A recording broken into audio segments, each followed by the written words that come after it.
How you doing, Mr. DJ? Getting back on the countdown, my fancy playlist, one of my favorite records. I loved. I haven't heard that many singles from ABC.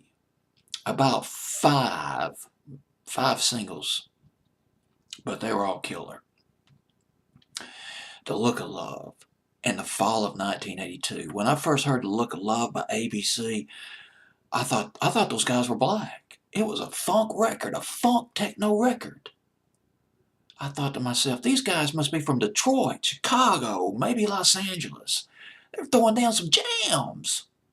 Like Earth, Wind, and Fire, or, I don't know, Ohio Players or whatever. And it turns out that white guys from England.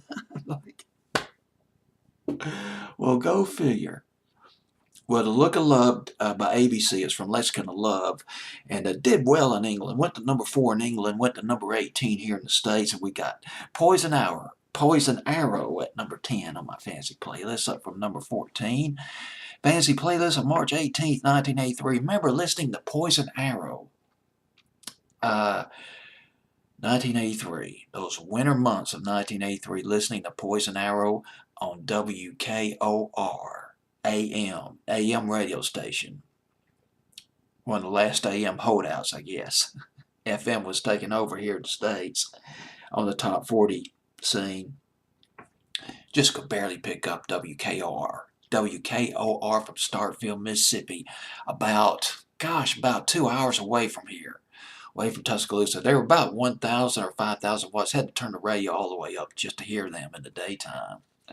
But used to listen to Poison Arrow by ABC on WKOR, Starkville, Mississippi.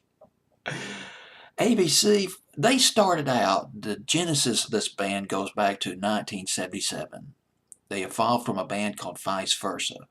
Vice Versa started in 1977, and Martin Fry did an interview with Vice Versa, the group Vice Versa.